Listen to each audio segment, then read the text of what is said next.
जय श्री कृष्णा, जय श्री कृष्णा, जय श्री कृष्णा। आज हम श्रीमद् भगवत गीता के 13वें अध्याय का महात्म्य जानते हैं। श्री नारायण जी बोले, हे लक्ष्मी जी, अब 13वें अध्याय का महात्म्य सुनो। दक्षिण देश में हरिमान नगर था। वहाँ एक गणिका रहती थी।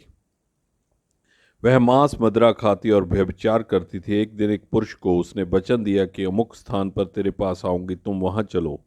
वह पुरुष किसी और वन में चला गया और वह गणिका ढूंढती ढूंढती हैरान हो गई। सारा दिन व्यतीत हो गया पर पुरुष का पता न लगा। साय हुई तब वह गणिका प्रीतम का नाम लेकर पुकारने लगी। इतने में वह पुरुष आ गया। दोनों बड़े प्रेम से मिले। इतने में एक शेर आया। गणिका डरी। सिंह बोला, अरे गणिका, मैं तुझे खाऊंगा। गणिका बोली, तू अपने पहले जन्म की बात कह, तू कौन है? तब सिंह बोला, मैं पूर्व जन्म में ब्राह्मण था, झूठ बोला करता था, बड़ा लोभी था, जुआ खेलता था तथा दूसरों का धन हर लेता था। एक दिन प्रातःकाल घर से उठ चला, रास्ते में ही देह छूट गई। यमों ने पकड़ लिया, धर्मराज के पास ले गए। देखते ही धर्मराज ने हुक्म दिया कि इसी घड़ी इस ब्राह्मण को सिंह का जन्म दो। मैं सिंह हुआ और धर्मराज ने आज्ञा दी, जो प्राणी पापी दुराचार करने वाला हो तिनको खाया कर।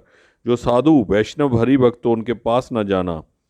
तू व्यभिचारिणी गणिका पापिन है, इसी से तुझको खाऊंगा। इतना कैसे इन्हें गणिका को खा लिया। दूत धर्मराज के पास गणिका को ले गए।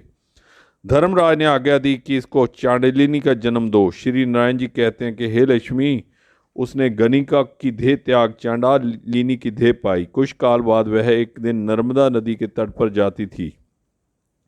वहां एक साधु गीता के 13वें अध्याय का पाठ करता था। उसने पाठ सुना। अब अध्याय का पाठ सुनकर उसने प्रसाद पाया। जब चांडालिनी के प्राण छूट गए, चांडालिनी ने देव पाई। आकाश से विमान आया, जिस पर बैठकर बैकुंठ को चली। साधु ने पूछा, अरे तूने कौन सा पुण्य किया जिसके करने से बैकुंठ को चली है? चांडालिनी ने कहा, हे संत जी, इस तेरे पाठ को सुनकर मैं देवलोक चली हूँ। तब गणिका ने पार्षदों से कहा, कोई ऐसा यत्न करो जिस सिंह ने मुझे पूर्व जन्म में खाया था उसे भी ले चलो। उस साधु से प्रार्थना की, है संजी, गीता के 13वें अध्याय के पाठ का फल उस सिंह के निमित्त दीजिए तो उसका भी उद्धार हो। उस सन ने पाठ का फल दिया। सिंह की देह छूटी और उसने देव पाई। दोनों विमान पर बैठकर बैकुंठ में परम धाम को प्राप्त हुए। जय श्री कृष्णा, जय श्री श्रीमद् भगवत गीता के 13वें अध्याय का महात्म्य हमने जाना। जय श्री कृष्णा, जय श्री कृष्णा, जय श्री कृष्णा।